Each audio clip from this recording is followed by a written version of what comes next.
Bonsoir. En partenariat ce soir avec l'association ornaise Génération Geek, Ouest France et Publi Hebdo donne un petit coup de projecteur sur le second tour de l'élection municipale à Alençon. L'appui technique de l'association permet de suivre en direct ce débat sur les sites de Ouest France Alençon et sur celui de l'Orne Hebdo.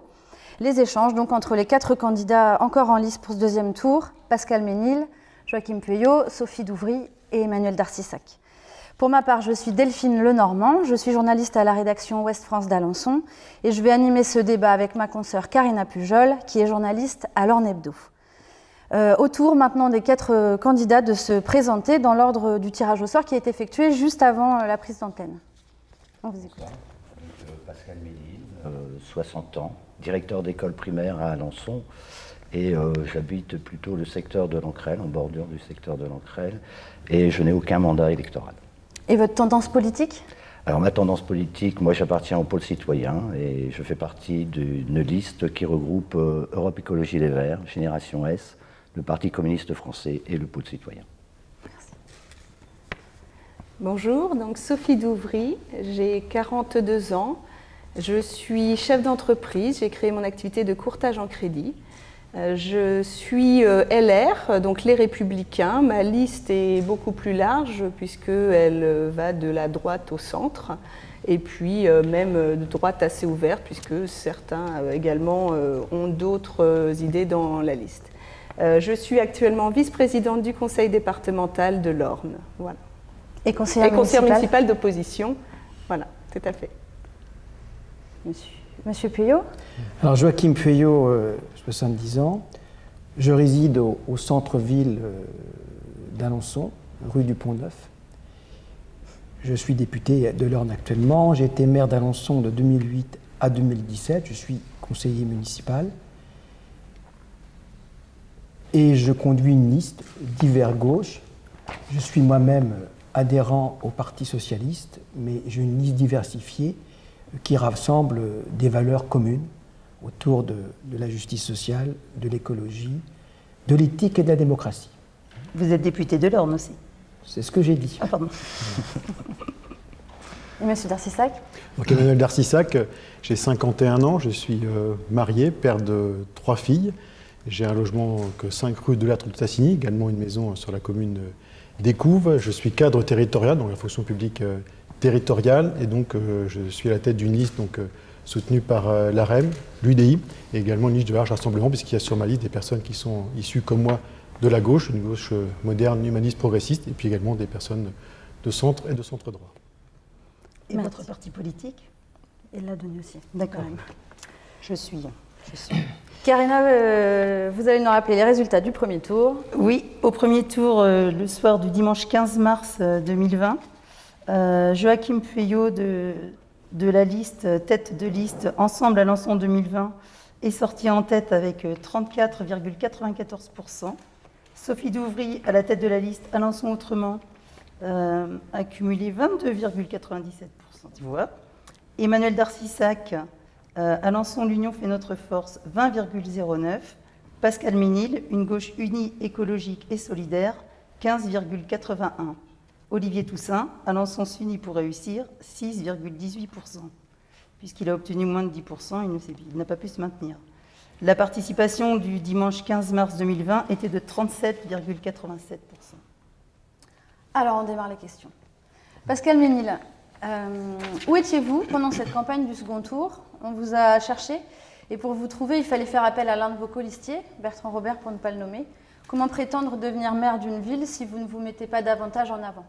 Alors, j'ai toujours dit que nous étions un collectif, une liste, que tout le monde a le droit de s'exprimer et le maire, effectivement, porte, mais il est entouré.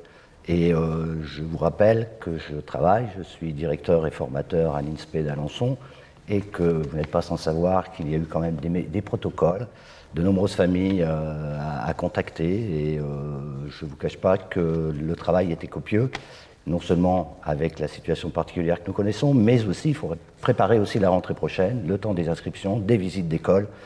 Je rentre à peu près vers 18h, 18h30 et quand nous faisons une communication, nous la faisons collectivement.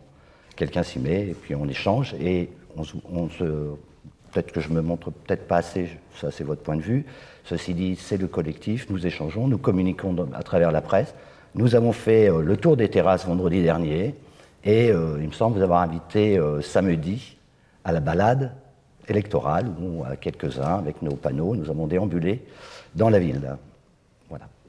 Donc je ne partage pas votre avis de ne pas être présent sur le terrain. Voilà. Mais votre emploi du temps qui semble bien chargé, est-ce que ce ne sera pas incompatible avec les fonctions de maire d'une ville comme Alençon? Et écoutez, je suis en retraite le 31 août 2020, donc j'aurai énormément de temps pour m'occuper de la ville d'Alençon. Très bien. Sophie Douvry, vous avez attaqué Joachim Pueyo sur son âge sur votre page Facebook avant de supprimer ce poste. Mais le jeune âge peut aussi être synonyme d'inexpérience, non? Alors effectivement, on peut s'imaginer qu'être jeune, c'est être inexpérimenté, ce qui n'est pas le cas. Je suis alors dans l'opposition municipale. Effectivement, on n'a pas de dossier en charge puisque c'est la majorité qui fait des propositions. Nous, moi, là plus en l'occurrence, puisqu'il y a des membres de l'équipe qui ont déjà été adjoints, qui ont déjà été dans la municipalité il y a quelques années. Moi, je suis quand même vice-présidente du conseil départemental et j'ai mené quand même des projets. Je pense le plus récent, la voie verte. Donc, je ne suis pas complètement inexpérimentée. Il ne faut pas s'imaginer ça. Et puis, la jeunesse, je pense, c'est pas forcément le point le plus important. C'est plutôt la vision qu'on a du territoire et pouvoir se projeter sur l'avenir, et c'est quelque chose d'important. Et la liste que je porte, c'est plutôt effectivement une vision d'avenir pour le territoire, et l'expérience, on l'a, ne vous inquiétez pas. Donc vous reconnaissez que l'âge, ce n'est pas un élément très important? Non, l'âge n'est pas un élément important. Effectivement, le poste avait été modifié, je vois très bien auquel vous faites allusion. Non, c'était plutôt une cohérence entre un moment où on propose des lois, effectivement, et on les vote sur un âge légal du départ en retraite. Et il y a un moment où, quand on vote ces lois, peut-être qu'effectivement, on peut se poser la question de est-ce qu'on se l'applique à soi-même. Voilà. Et puis également, je pense que ce poste faisait surtout référence au fait que donc M. Pueyo, puisque c'était ce poste-là dont vous faites référence, M. Pueyo est actuellement député, et que si demain il devient maire, il lâche son mandat de député. Alençon perdra par le même temps donc son député, ce qui serait fort dommageable pour le territoire, je pense. Il aura une suppléante, il a une suppléante. Mais qui ne sera plus alençonnaise. Et on travaillera bien ensemble, je ne fais pas de doute. Monsieur Pueyo, vous représentez, alors qu'en 2017, vous aviez confié les clés de la ville à votre premier adjoint, Emmanuel Darcissac, qui a repris vos chantiers, les a mis en œuvre. Est-ce que vous estimez qu'il a mal fait pour revenir là, ou alors que vous êtes irremplaçable? Moi, je ne juge pas. Nous avons fait une campagne, je pense, positive et constructive, donc je n'ai pas de jugement de valeur à faire. Ce sont les Alençonnais qui, dimanche prochain, vont choisir leur maire. Je pense que nous sommes 4, nous avons des parcours différents, nous avons des sensibilités différentes avec des points communs sur des valeurs. Et donc, moi, je laisse le soin aux Alençonnais de choisir le maire en fonction des personnalités. Je pense que le premier tour m'a incité, bien sûr, à continuer, parce que j'ai été, comme vous l'avez dit, en tête. Et concernant la députation, je l'ai dit à plusieurs reprises, d'une manière très claire, si les Alençonnais me font confiance dimanche prochain, ce sera ma remplaçante, avec qui je travaille depuis 2012. On fait un tandem, je pense, très positif. On travaille sur tous les enjeux du territoire depuis 2012. Elle continuera son travail. Je pourrai bien évidemment l'aider, c'est ce qu'elle souhaite également. Et je me consacrerai à 100% à mon mandat de maire. Je l'ai écrit, je l'ai dit. Et donc, je crois qu'à un moment donné, il faut dire la vérité. Donc, la vérité, c'est que je serai à 100% maire d'Alençon, si bien évidemment les Alençonnais me font confiance. Est-ce que je suis irremplaçable? Non, personne n'est irremplaçable. Je pense que j'ai, d'une manière très, très humble, on a fait du travail, un travail collectif d'ailleurs depuis 2008. La ville d'Alençon et la communauté urbaine a été modifiée dans sa vision. On a beaucoup travaillé sur le patrimoine, sur les aménagements, sur le développement durable avec 2 agendas 21. On a été les premiers d'ailleurs dans le département à mettre en place des agendas 21 dès 2009. Donc je pense qu'il y a eu un travail de fait. Je pense que les Alençonnais ont apprécié ce travail. Et puis il y a la méthode également qui me paraît important, c'est-à-dire vraiment renforcer la démocratie locale, associer les habitants, être à l'écoute et puis respecter et je crois avoir de la transparence dans les politiques publiques et de la rigueur également. Voilà, c'est mon point de vue, c'est ce que j'essaye d'incarner avec un collectif d'hommes et de femmes qui viennent de tous les quartiers de la ville et qui ont également des parcours très riches. Et vous êtes revenu parce qu'on vous a demandé de revenir? C'est un collectif qui s'est constitué avec des élus, mais avec des personnes qui n'étaient pas élues. J'ai rejoint ce collectif et ils m'ont sollicité. Effectivement, j'ai réfléchi. Et quand j'ai pris ma décision, elle était définitive. Donc oui, effectivement, j'ai été sollicité par ce collectif Alençon 2020. Ensemble, Alençon 2020. Le mot ensemble est très important. Merci. Je sais pas du coup, juste une remarque parce que le principe du collectif, c'est un principe un peu vieux comme le monde en politique. On fait appel aux autres et on dit en fait, les autres veulent que je reprenne la main. Donc ça, c'est un principe où personne n'est dupe. On sait très bien quand même qu'au départ, la personne souhaite ou ne souhaite pas y aller. Et voilà, je pense que cette manière de faire, demain, ça veut dire qu'on repropose donc au maire d'Alençon, il y a un collectif qui se crée pour être député. Est-ce que ce sera encore le va-et-vient? Peut-être. Et puis, en même temps, ça veut dire aussi qu'il n'y a personne d'autre. Et je pense qu'aujourd'hui, les politiques doivent travailler à former d'autres personnes sur le territoire. Et quelque part, c'est qu'il n'y a pas eu ce moment de passation à d'autres personnes, parce qu'il devrait y avoir aussi une équipe derrière et d'autres personnes capables de porter la mairie aujourd'hui. Écoutez, vous avez des certitudes. Vous ne savez pas ce qui s'est passé dans le collectif en termes de débat, de réflexion sur la tête de liste. Il y a eu beaucoup de débats, il y a eu beaucoup de réflexions, il y a eu beaucoup d'interrogations. Donc maintenant, c'est les Alençonnais qui vont choisir. Oui. S'ils veulent que je sois un nouveau maire, je dis que je suis prêt, je suis déterminé avec les valeurs qui m'ont toujours animé. Point. Et c'est à eux de choisir. Oui, complètement. Alors ensuite, moi, je reconnais que chaque liste, bien sûr, a des valeurs, bien évidemment. Mais je crois que c'est important de rappeler la transparence et la rigueur dans les politiques publiques qu'on doit mener. Monsieur Ménil, vous voulez réagir sur le collectif? Non, oui, je ne partage pas. C'est-à-dire que la tête de liste, la tête de liste n'est pas forcément n'est pas choisie avant la liste. C'est-à-dire que c'est une histoire qui se construit. Pour nous, par exemple, on avait réfléchi en juin, nous étions plusieurs et avec les composantes de la liste. Et la tête de liste, elle est venue en novembre. Nous étions plusieurs. Et à un moment donné, il y a une réflexion effectivement personnelle, mais qui est après. Vous voyez, on n'est pas au départ. On n'arrive pas pour être tête de liste. Voilà, ça se construit. Il y a des échanges. Et puis à un moment donné, dans les échanges, on est plusieurs. On émerge. Je ne sais pas trop pourquoi. Peut-être prise de parole peut-être aussi ces expériences, j'ai été conseiller municipal, mais aussi ces engagements, je dirais, syndicaux, politiques et puis professionnels. Hein, et voilà, et ça fonctionne. Mais on n'est pas avant, si vous voulez, se dire, bon voilà, moi je voudrais monter une liste et être maire. C'est pas, pour nous, ça ne s'est pas passé comme ça. Voilà. Et pour nous aussi, d'ailleurs, il faut reconnaître, c'est passé comme ça. C'était différent pour vous, Madame Douvry? Ah bah nous, vous savez que ça n'a pas été non plus un parcours sans embûches. Hein. Enfin voilà, on était partis à 3. Donc ça, je rejoins complètement. Je veux bien croire que dans le cas de la liste de Monsieur Minier, ça se soit passé comme ça. Mais il n'y avait pas de doute quant au fait que donc Joachim Pueyo, si la liste dans le collectif, c'était pour être la tête de liste.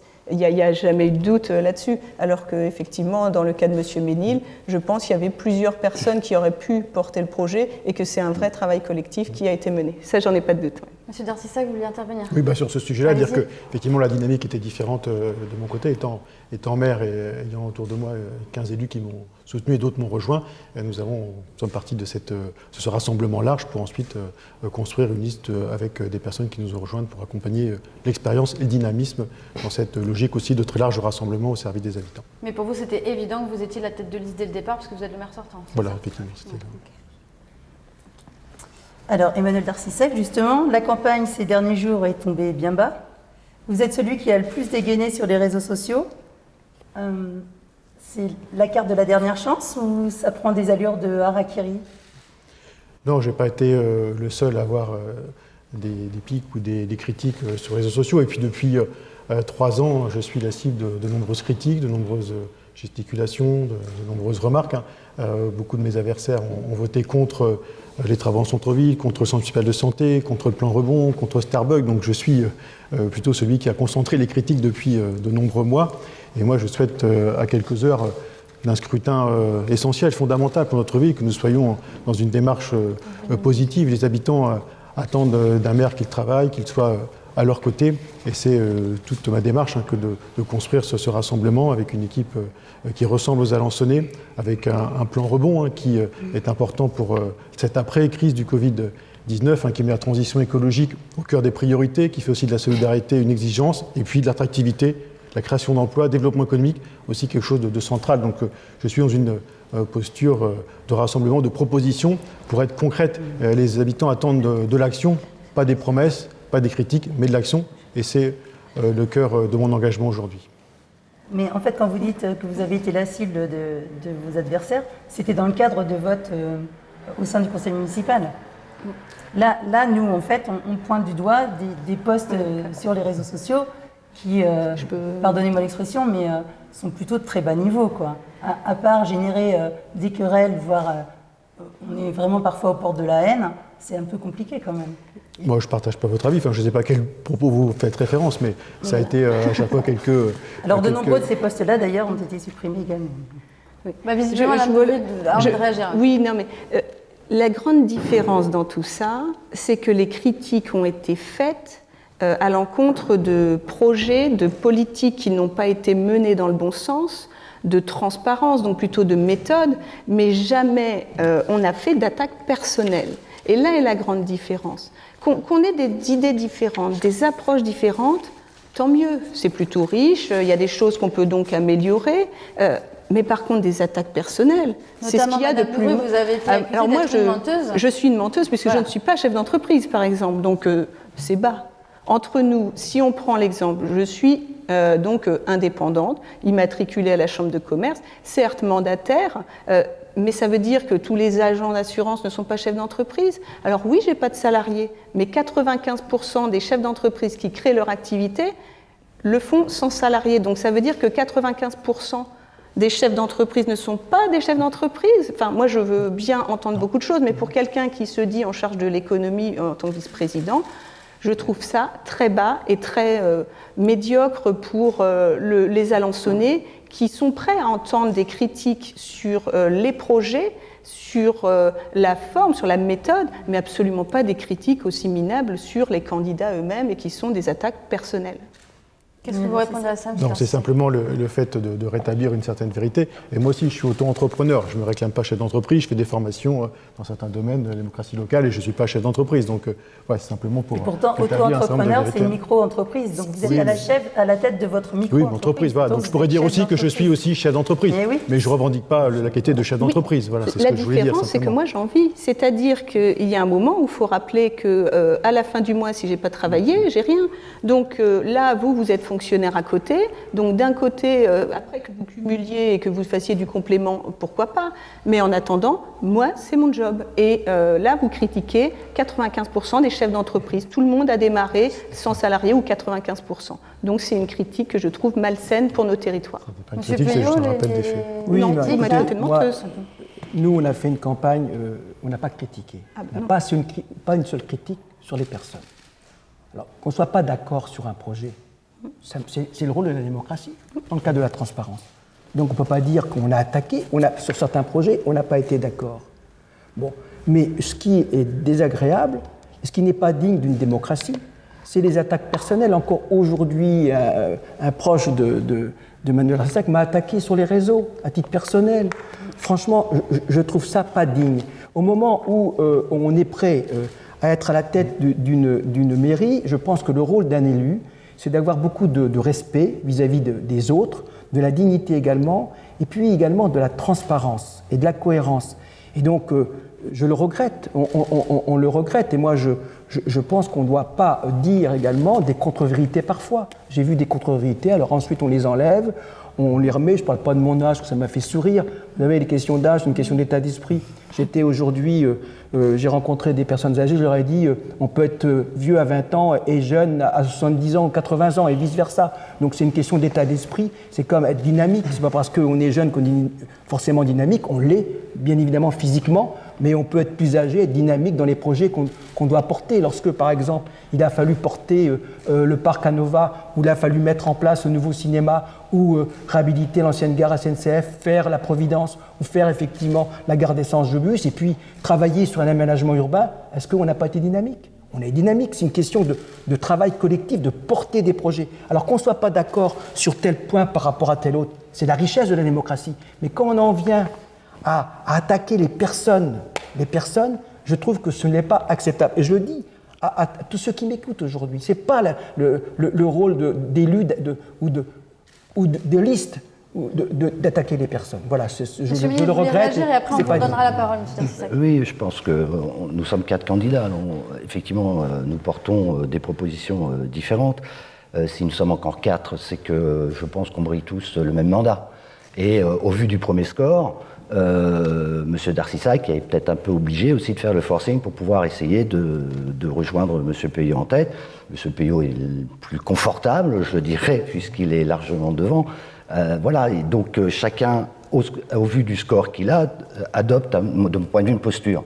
Et moi, je ne vous cache pas que j'espère qu'il y aura bien plus d'Alençonnais et d'Alençonnaises à aller voter, et que la crise a pu faire prendre conscience de certaines choses, notamment des besoins sur les territoires et de la fragilité de notre système, et que plus on aura de voix, plus on pourra peser dans le débat politique local et porter nos propositions, qui sont, à mon avis, urgentes et essentielles. Monsieur Darcisac, pour finir sur ce thème-là. Oui, je n'ai pas de leçon à recevoir de personnes en la matière d'attaque. Je suis aussi la cible sur les réseaux sociaux d'attaque de vos amis, de vos colistiers. Donc là aussi. Et puis j'ai été aussi l'attaque de nombreuses fois en conseil municipal aussi de la part d'élus. Donc je crois que tout le monde, on souhaite que dimanche on puisse voter sur la base de projets, de propositions concrètes. Et c'est ce qu'on a fait pendant le premier tour, c'est ce que je fais encore aujourd'hui. C'est dans une proposition d'action. Les Alençonnais ont besoin d'actions, de propositions, et sur lesquelles on est prêt à se rassembler. Mais alors justement, la multiplication de ces postes à caractère très personnel fait que avant le premier tour, il n'y avait pas de souci, chacun déroulait bien son programme, et cet entre-deux tours qui, en plus, à cause du Covid, s'est transformé en trimestre, a fait qu'on a eu l'impression que vous ne vous êtes concentré que sur des attaques personnelles. Et quid de votre programme dans cet entre-deux tours ? C'est pas le cas. Regardez ma page Facebook. Enfin, il y a beaucoup de propositions. On vous a envoyé cette semaine à toutes et tous dans les rédactions beaucoup de textes aussi avec des propositions concrètes. C'était des propositions pour demain, la transition écologique, la solidarité, le développement économique. Il y a eu beaucoup de propositions. Donc après, il faut aussi que chacun s'en fasse l'écho. C'est votre choix aussi rédactionnel des fois de parler d'un certain nombre de sujets, mais on peut aussi en parler d'autres. Et moi, je suis prêt à ce que ce soir, justement, au contraire, on parle de ce qui intéresse les habitants, les Alençonnais, de travaux qu'on a réalisés, de projets qu'on a pour eux. C'est de l'action qui est aujourd'hui en cause et qu'on a besoin de mettre en avant pour les Alençonnais, pour ces 6 ans qui viennent, qui sont aujourd'hui primordiales. On va être dans une après-crise qui est importante et on a besoin de continuité, d'action, pas de promesses, pas de critiques, mais d'action. Et c'est ce qu'il y a dans le projet que je propose aux Alençonnais pour dimanche prochain. Pas de promesses, pas de critiques, de l'action. C'est pas ce qu'on a pu voir néanmoins ces 3 derniers mois sur les réseaux. C'est ce qu'on a cru lire dans des courriers, effectivement, à la mi-juin, en disant pas de critiques. Et c'est quand même vous qui venez de faire le maximum de critiques personnelles. Donc il y a un moment où on ne peut pas effectivement donner des leçons sur ce genre de choses. Le côté victimisation, vous m'avez attaqué pendant le conseil municipal, qu'on soit honnête. On a toujours attaqué les projets qui n'étaient pas toujours menés comme on le souhaitait, comme on aurait préféré qu'ils le soient, c'est-à-dire avec transparence, en démocratie. Et donc le côté victimisation, c'est un petit peu fort de café quand même. Non. Mais là, c'est pareil, la transparence, vous n'allez pas me donner des leçons de transparence. J'ai fait le plan rebond, j'ai sollicité tous les élus, tous les groupes. Vous n'êtes pas venus travailler. C'est votre choix, mais ne dites pas après que je ne vous ai pas proposé de travailler. Il y avait des commissions, il y a eu des rencontres. Vous n'avez fait aucune proposition. C'est votre choix, assumez-les. Mais dites pas que ça manque de transparence, puisque j'ai sollicité tous les élus. Tous les groupes ont été associés, et certains y ont travaillé, notamment le groupe de Bertrand Robert et de François Tolleau. Donc la démocratie, elle a existé. Il n'y a pas de déni de démocratie à Alençon. Il y a une démocratie, sauf que certains ne veulent pas y participer. Alors, dans les commissions, si je peux me permettre, parce que là, c'est une attaque à notre groupe, dans notre commission, dans la commission sport-culture, il y a eu des propositions. Nous avons demandé à participer à la commission finance, par exemple, qui est beaucoup plus générale, dans laquelle on aurait pu faire d'autres propositions. On a été cantonné à quelques commissions. Donc, ce n'est pas ce que j'appelle nous tendre la main quand on a demandé à participer dans les commissions finances. Le plan rebond, il a été travaillé au cours de quelle commission ? Oui, alors toutes les commissions étaient réunies, je les ai toutes animées, toutes les commissions de la ville, et j'ai aussi rencontré Madame Ramier à 3 reprises pour lui faire un point d'étape de l'ensemble des évolutions de ce plan dès lors qu'on a commencé à le travailler. Donc on a travaillé ensemble. Elle a été informée des projets qui ont été mis dans ce plan rebond. Pas trop. Allez-y, monsieur Ménil. Non, c'est plus, il y avait la main avant. Ah, pardon. Oui, non, mais si vous voulez, quand on parle d'attaque sur le plan rebond, il y a eu le volet fonctionnement. Je me suis exprimé clairement en disant que j'étais favorable aux dépenses de fonctionnement d'urgence sur l'aide sociale, sur l'urgence économique. Mais par contre, notre sentiment, et je n'étais pas le seul, concernant les investissements qui demandaient plusieurs années, il m'a semblé qu'à un mois du deuxième tour des élections municipales, puisqu'on avait la date, eh bien, ce soit le prochain conseil municipal qui fasse le plan d'investissement. Parce que c'est les élus qui vont être élus le 28 juin qui vont pouvoir le mettre en œuvre. C'était notre position. D'autre part, les élus de mon groupe, ils ont siégé au CSAS. Ils ont tous voté les urgences à l'unanimité. Tous les élus de mon groupe ont voté le plan d'urgence au CSAS. Sauf celui sur le collectif d'urgence. Non, je ne sais pas, mais ils ont voté. Non, je pense qu'il y avait des élus qui posaient des questions. Enfin, bon. Mais je veux dire, ils ont voté globalement le plan d'urgence sociale. Et on peut pas, si on n'a pas participé au vote, c'est parce qu'effectivement, nous, on souhaitait qu'il y ait 2 délibérations.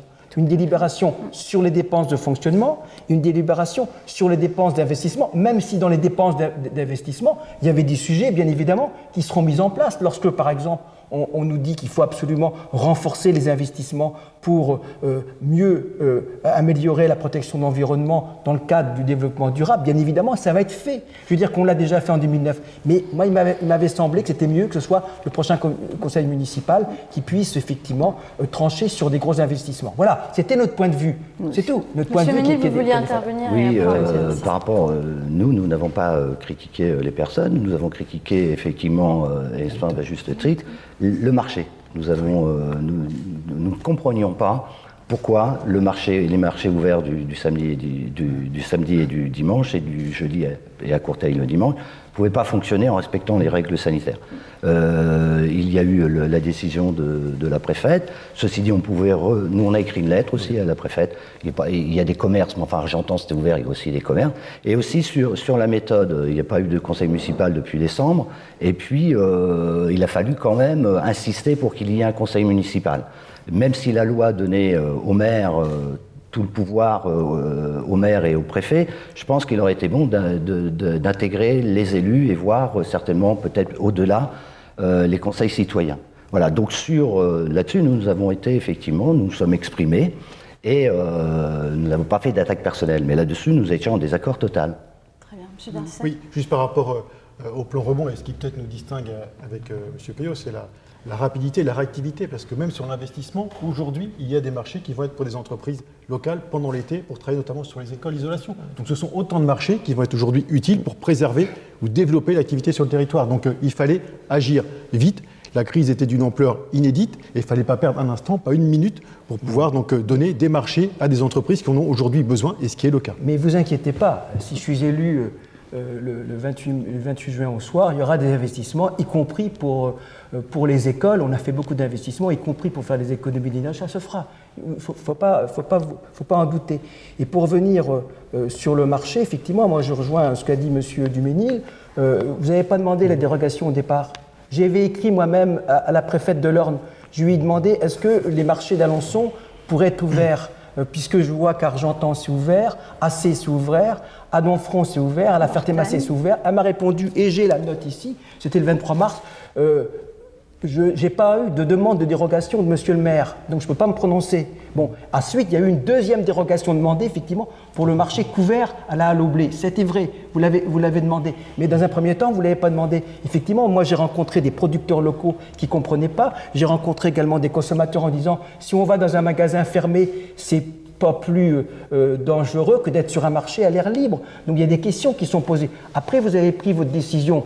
Moi, je la respecte, mais c'est normal également que d'autres groupes se sont posés des questions sur l'ouverture des marchés, parce qu'il y avait quand même un lien avec les circuits courts, et il y avait également une demande des consommateurs, parce que quand vous allez, par exemple, à Percel, eh bien évidemment, les produits sont bon marché, et ça rentre également en jeu pour le pouvoir d'achat. Voilà, simplement des observations, mais ça, le débat est intéressant. La demande de dérogation a été tardive, néanmoins, elle a été quand même formulée.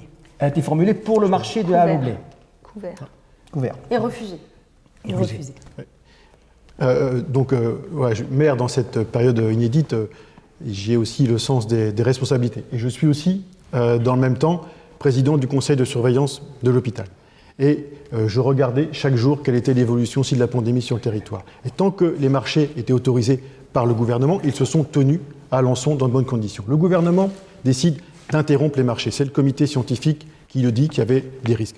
Moi, je ne suis pas qualifié à Alençon pour dire qu'il n'y a pas de risque ici par rapport à d'autres endroits. Et quand au niveau de l'hôpital, on nous dit que les unités Covid, que l'AREA commencent à être en tension, il est de ma responsabilité de ne pas ajouter des éléments de risque supplémentaires pour l'hôpital qui était déjà en tension. Il y a aussi dans ces marchés des agents de la collectivité que je ne souhaitais pas exposer, des commerçants, également des usagers. Donc j'ai fait ce choix en responsabilité. Quand le gouvernement les interdit, j'ai pris la décision effectivement de me conformer à la demande du gouvernement. Dès lors qu'ensuite les choses se sont améliorées, nous avons travaillé avec les producteurs locaux au sein de la marketplace, ce qui a permis à ceux qui le souhaitaient de pouvoir fournir très rapidement des produits alimentaires à l'ensemble des habitants qui le souhaitaient. C'est près de 200 commandes qui étaient réalisées chaque samedi matin dans des conditions sanitaires qui étaient respectées. Les producteurs locaux, je les ai également aiguillés vers des les producteurs locaux alençonnais, mais au-delà aussi, puisque c'est ceux qui ouvert qu'aux Alençonnais. Non, aux producteurs locaux au-delà.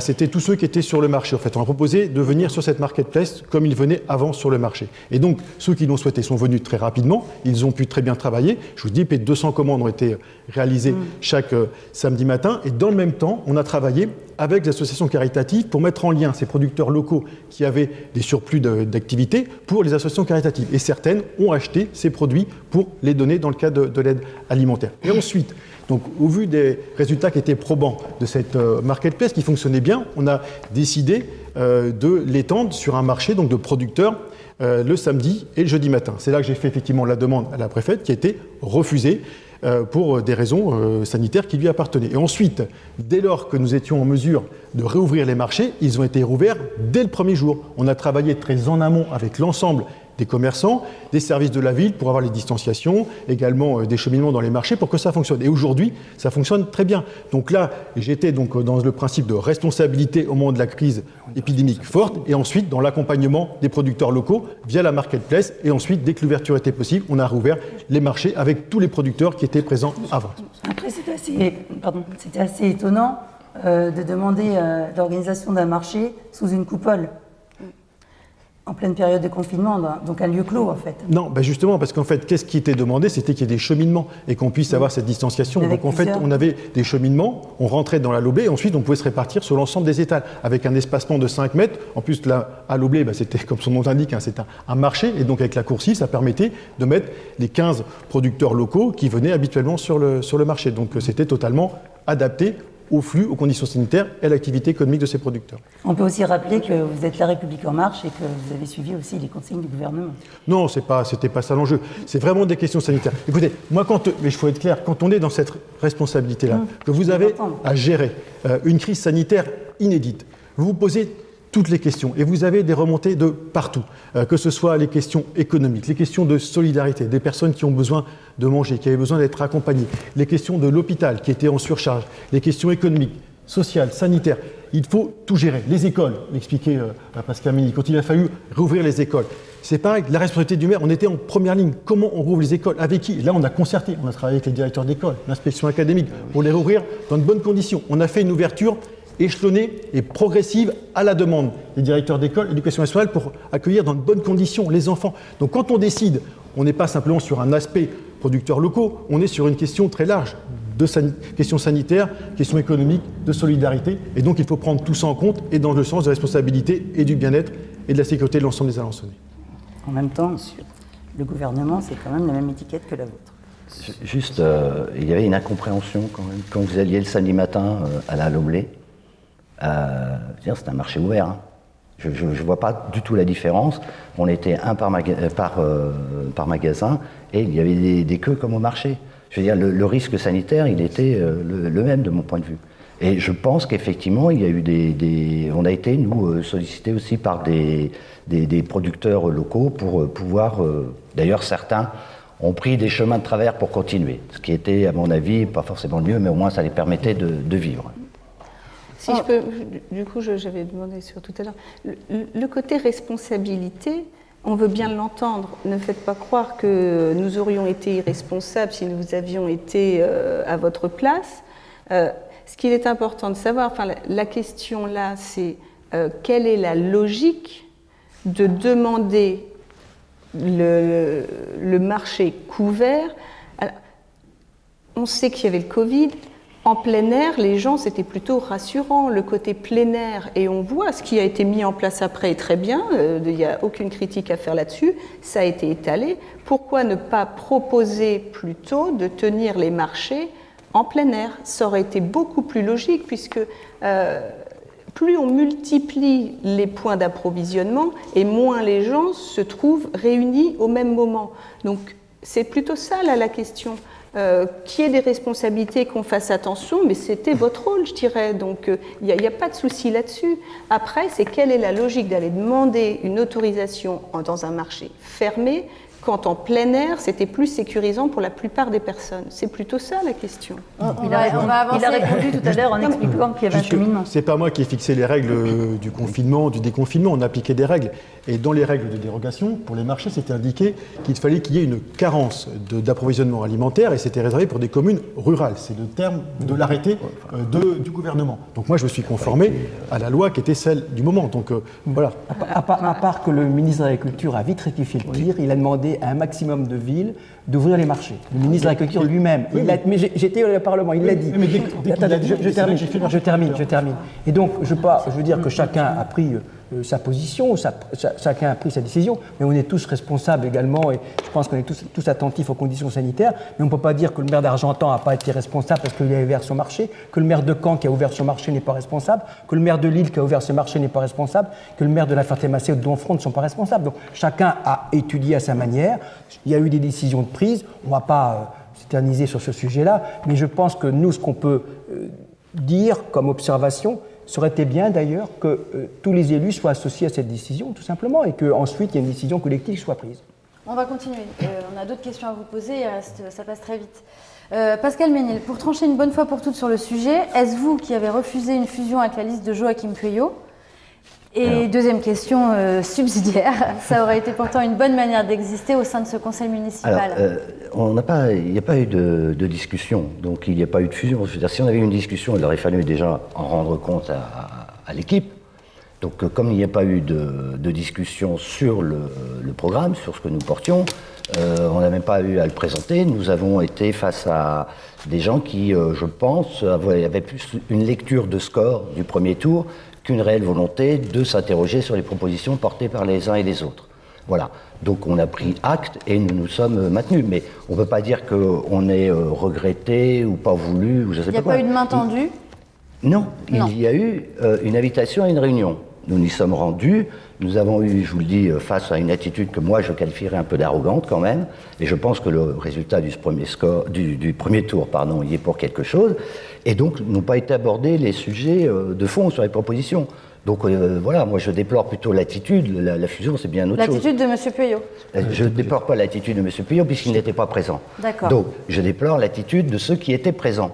Voilà, de celles et ceux qui étaient présents. Et si on avait eu une discussion, on aurait, nous, porté la discussion auprès de l'équipe et nous aurions pris une décision. Mais il n'y a pas eu du tout ce cheminement-là. Donc il n'y a pas eu cette idée de fusion. Une fusion, on ne la pense pas avant. Voilà, il faut attendre le premier tour, il y a des résultats. On nous invite à une réunion, on y va et on voit. Et là, il n'y avait rien à voir. Donc circuler, il n'y a rien à voir, on est rentré chez nous. Voilà. Et aujourd'hui, vous le regrettez? Mais je regrette l'attitude, oui. D'accord. Sophie Douvry, faire campagne au resto, est-ce que ce n'est pas se couper des électeurs qui n'ont pas les moyens d'y aller? Ça fait référence à vos posts, les réseaux sociaux à nouveau, sur lesquels on vous voit, alors tous au resto, on a bien compris que vous adhériez à la démarche, mais c'est vrai qu'on vous voit dans de nombreux restaurants, et pour certains, c'est un peu heurtant. Vous en pensez quoi? Alors ça, je l'entends et je le comprends. On ne peut pas appeler les gens à consommer en local sans soi-même le faire. Donc c'est plutôt à titre, je pense qu'il faut donner l'exemple. C'est-à-dire que, alors je roule pas sur l'or, je vis modestement, donc c'est pas une question de ça. C'est sur mon argent personnel, contrairement à certains qui pensent qu'effectivement ça va être dans les frais de campagne, que je vais être remboursé, ce genre de choses. Donc après, c'est mon argent personnel. Je dirais, j'en fais ce que je veux. Il y a un moment où il faut faire comprendre, demain, il va y avoir encore plus de personnes qui vont perdre leur emploi, qui auront peu de moyens.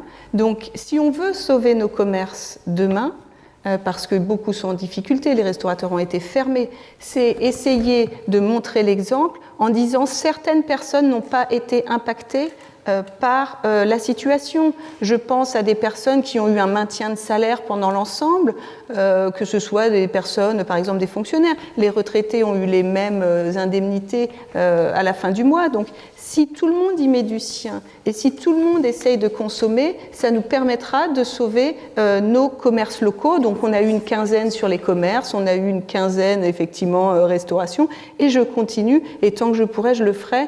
Je pense qu'il faut soutenir nos commerces, nos restaurateurs. Donc, ceux qui peuvent le faire, mais allez-y, essayez de les soutenir. Alors, est-ce que ça nécessite forcément un post sur les réseaux sociaux? C'était le clin d'œil, comme on l'a fait avec les commerçants. Oui, il faut inciter à retourner dans les restaurants. C'est-à-dire que certains ont encore peur, et je le comprends. Et en même temps, c'est pouvoir dire, il y a des gestes barrières, vous pouvez effectivement, vous avez 1 mètre de distance avec l'autre table que la vôtre. Donc les restaurateurs ont toujours des masques, ils ont des visières, ils font attention, ils respectent les gestes sanitaires. Donc il ne faut pas hésiter à aller les soutenir. Ils ont besoin de nous aujourd'hui.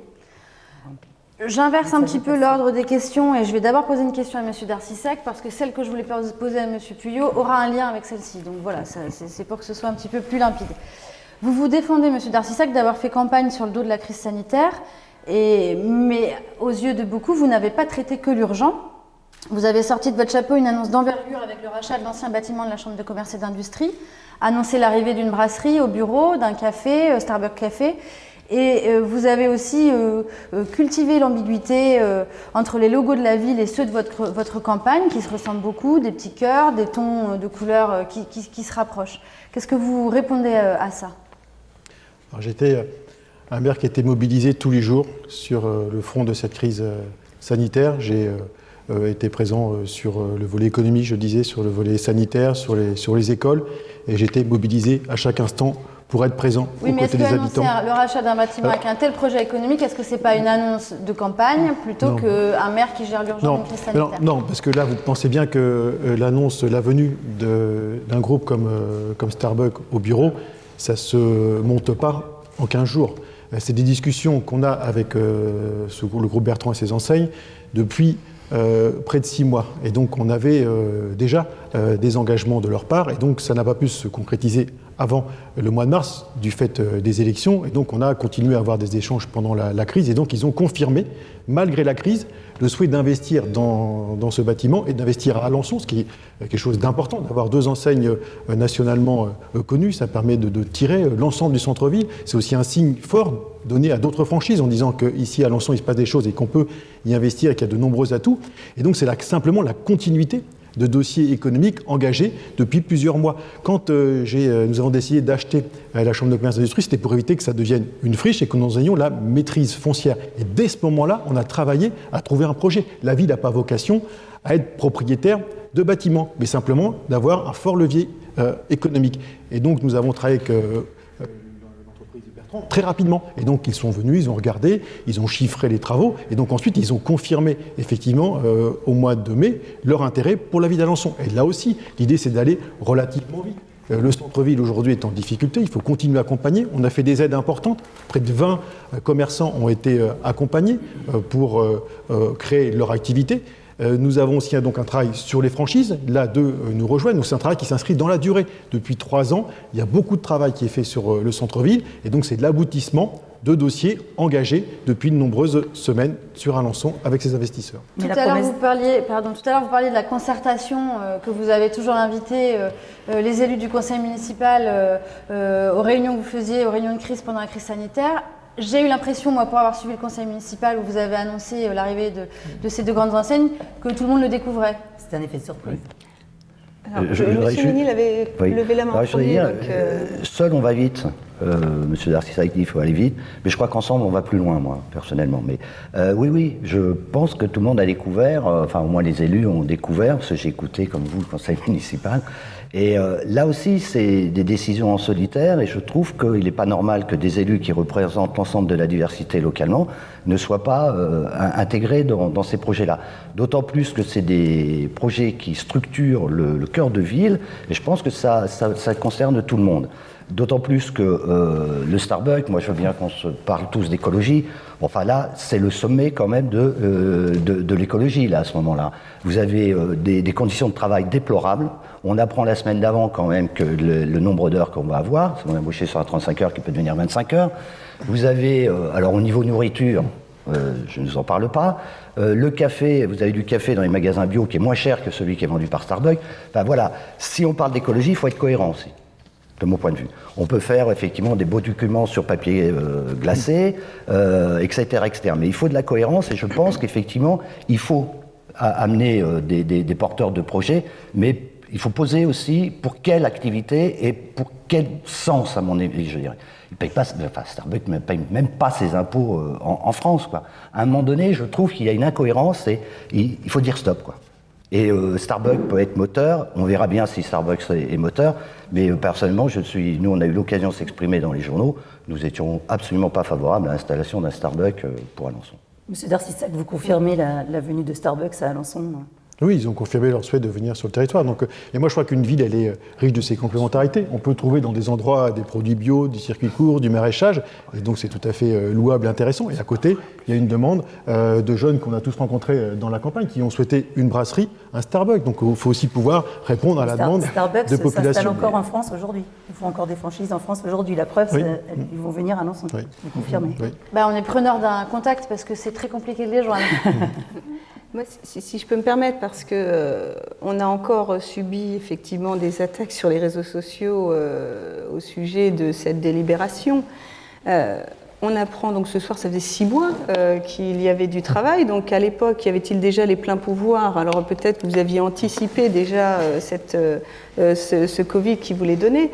En tout cas, comment pouvoir dire que vous allez travailler en concertation, que vous allez être transparent quand vous travaillez depuis 6 mois sur un projet aussi important pour le territoire et qu'on n'est pas au courant. Effectivement, on l'a appris au conseil municipal, sauf que, qu'on soit clair, on n'est pas des élus qui allons voter à l'aveugle.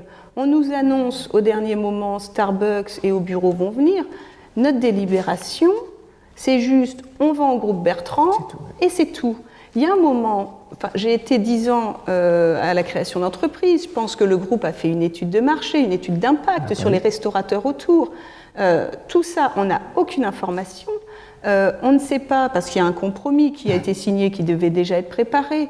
Dans le compromis, je ne suis pas persuadée qu'on trouve dedans qu'il y aura Starbucks ou au bureau. À mon avis, le groupe achète et il mettra bien ce qu'il voudra quand il le voudra. Donc tout ça, on n'a aucune information. Donc non, on ne peut pas voter. C'est pas une question de pas être pour la jeunesse.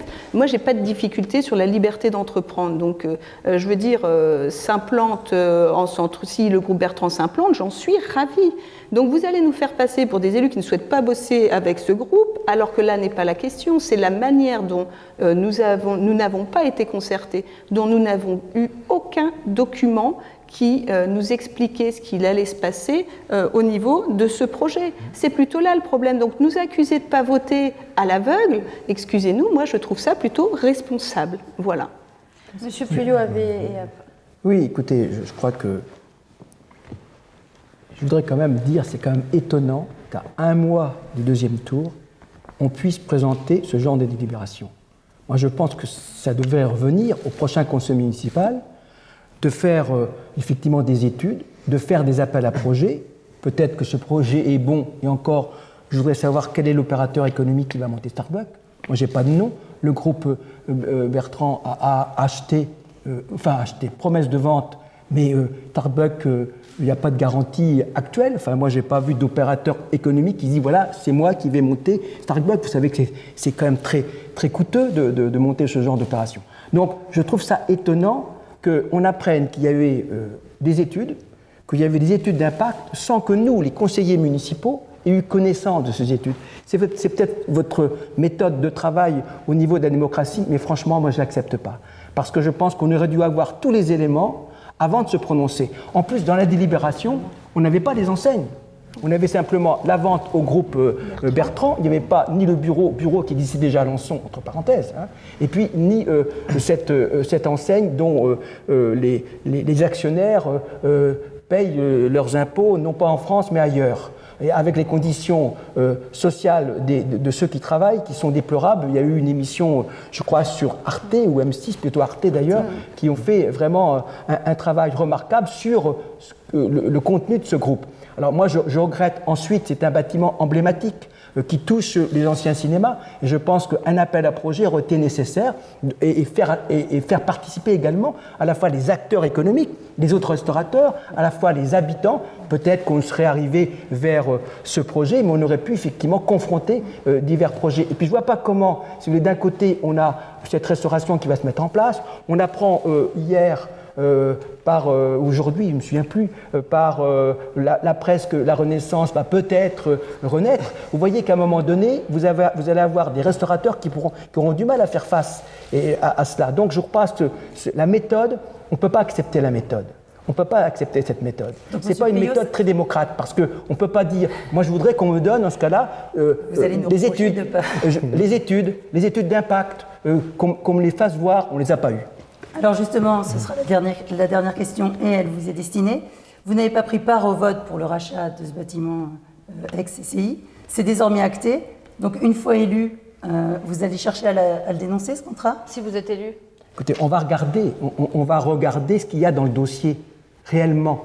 Et d'ailleurs, je communiquerai effectivement les éléments du dossier aux conseillers municipaux qui seront présents, c'est-à-dire les études qui ont été faites, dont on n'a pas eu connaissance, et je crois que ça vaut le coup quand même de faire un tour de table. Si la promesse de vente, on ne peut pas y échapper, eh bien, on sera obligé d'appliquer une décision, puisqu'il y a eu une délibération, et je pense qu'on doit respecter les délibérations, même si on n'était pas forcément favorable, mais je regarderai vraiment de près le contenu de ce dossier. J'espère qu'il est vraiment bien établi. Ça veut donc dire que vous n'allez pas le retoquer?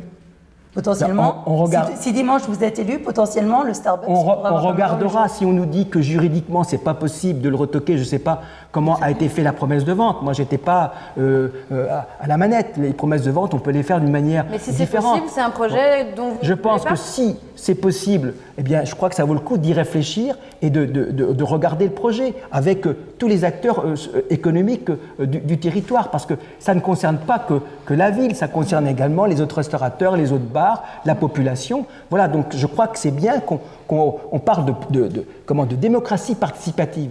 Là, on est aux antipodes de la démocratie participative. Même les élus n'étaient pas informés totalement de ce projet. On l'a découvert, c'est passé en municipalité, bon, et puis on l'a découvert le jour du conseil municipal pour la plupart d'entre eux. Mais je n'ai pas eu connaissance du rapport et du contenu de l'étude.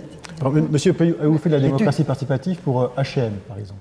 Vous savez bien que quand on fait des dossiers économiques, on est sous sceau de la confidentialité, on travaille avec des opérateurs qui sont dans une zone concurrentielle et qu'on travaille de cette manière-là dans le domaine économique. Donc, avez-vous fait de la démocratie participative pour H&M? Non, parce que, avec l'ensemble des commerçants qui ont pu être aussi impactés? Moi, je suis très satisfait d'avoir travaillé vraiment fortement pour avoir H&M, parce que c'était déjà un immeuble qui contenait la même activité. C'était des vêtements, il y avait avant, et donc il n'y a pas une seule controverse. Il n'y a pas eu une seule observation négative concernant l'événement. Avez-vous concerté les conseils Bien citoyens? sûr, il y a eu... Les conseils citoyens ont été intégrés à la chaîne. Je veux dire que les commerçants étaient tout à fait satisfaits pour que ce grand bâtiment... Et là aussi, les commerçants sont satisfaits. Ah bah je sais pas, on n'a pas les mêmes informations. Oui. Mais je veux dire que cette enseigne de vêtements, elle était attendue. On a eu beaucoup de difficultés parce qu'il a fallu travailler énormément entre le bailleur et puis le propriétaire. Je suis désolée de voilà. vous interrompre. Donc moi je crois que c'était attendu. Et c'est pas choquant. C'est comme c'est pas choquant que la Renaissance, il y a une brasserie. C'est l'histoire d'Alençon. On peut que se féliciter. Monsieur Ménil, vous voulez intervenir? Je reviendrai parce que j'écoutais et j'ai perdu. Je Moi, voudrais aussi, simplement, parce que les jeunes l'ont demandé, attention à la représentation stéréotypée des jeunes. Il y a plein de jeunes qui marchent pour le climat et j'en ai croisé des jeunes, ils ne sont pas non plus tous favorables au Starbucks. Oui. Je voulais dire autre chose, mais on va vous redonner la parole. Madame Dubreuil, allez-y. Non, mais moi, je voulais revenir sur un point. J'ai vu les attaques comme vous qui ont été faites sur les réseaux sociaux et j'ai vu les attaques en disant qu'il y avait un maire qui ouvrait et puis il y avait celui qui avait fait fermer la rue.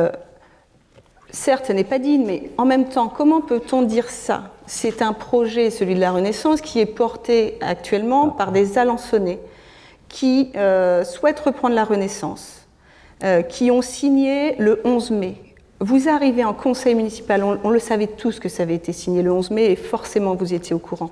Ça veut dire quand même que cet endroit emblématique, comment ça se passe quand un porteur de projet signe? Le porteur de projet, après, il fait des démarches bancaires une fois que ça a été signé. Il va voir les banques et il demande un emprunt.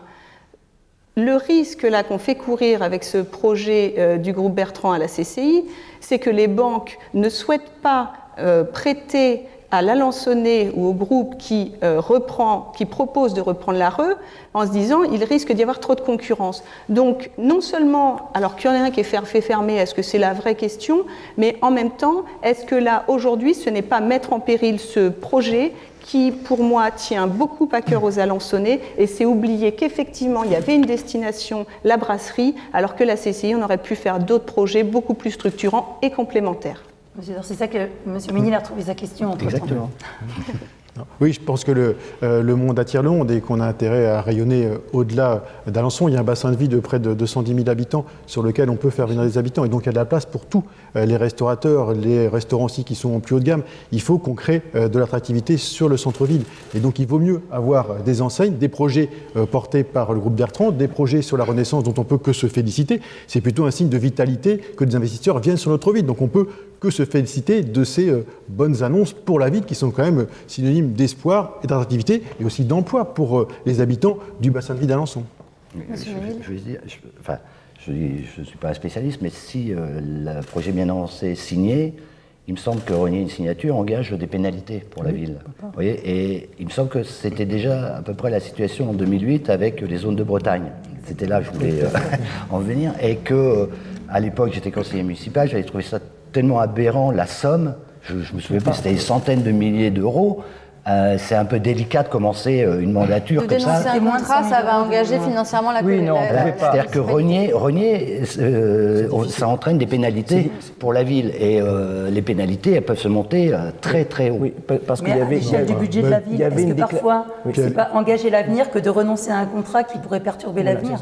Oui, mais c'était une déclaration... Ça sera un choix politique à faire entre les élus en place. C'était une déclaration du public. Donc moi, on gardera la promesse de vente, comment elle a été faite. Bon, si elle était bien faite, on va pas la remettre en question, même si nous, on était contre. Moi, je pense que la démocratie, elle doit s'exercer. Il y a eu une délibération, elle a été votée, on était contre, il y a eu une majorité pour. Donc voilà, mais ce que je regrette, c'est qu'on présente ce dossier à un mois du deuxième tour, où vous allez avoir des élus qui vont travailler sur 6 ans. On ne va pas relancer le débat, vous l'avez dit. Voilà, à un mois du deuxième tour. Mais quand on est maire jusqu'au dernier jour, oui, on travaille jusqu'au dernier jour. Pas pour des gros investissements, c'est très bien. Il me semble qu'il y avait aussi un projet porté par des acteurs culturels locaux et il était question éventuellement du Normandie, etc. Donc il y avait déjà quelque chose à l'étude. Mais c'est pas normal de s'asseoir dessus, quoi. Alors du coup, pour éclairer définitivement, dans ce contexte de crise, est-ce que la signature de la promesse de vente de l'immeuble de CCI ne pouvait pas être reportée de 15 jours, c'est-à-dire juste après le 28 juin ? Ça faisait plus d'un mois, du coup, puisque ça faisait un mois et demi, puisque c'était le 25 mai. Donc, 25 mai. Et donc, il est important d'aller vite dans les projets mais 15 jours économiques. à l'échelle de C'était tout un ce mois et projet demi. qui va durer Un mois et demi. des Oui, mais années. après, vous avez des travaux qui vont s'engager. Donc, après, c'est soit on rebondit, on va vite et on est réactif, ou soit, effectivement, alors on peut faire des études à non plus finir pendant 6 mois, 1 an, sauf qu'en attendant, les commerces sont vides et il ne se passe rien. On n'est pas sur une échéance à 15 jours près, on n'est pas sur... Et ça faisait déjà 6 mois, comme il venait de le dire. Donc 6 ou 7, je pense que c'était pas un drame.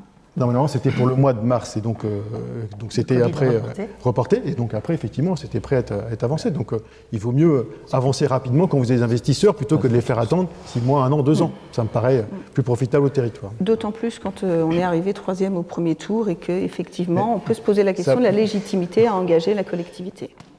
Jusqu'au 28 juin, je suis le maire. Donc, oui, j'ai mais on le n'engage pas l'avenir entre les 2 tours. Mais si on travaille, on avance, il faut être efficace On pour le travaille le territoire. quotidien, mais on n'engage pas l'avenir. Des emprunts d'1,3 million, quand on nous dit qu'en plus, on ne sait même pas si on les utilisera, je ne vois pas bien l'utilité.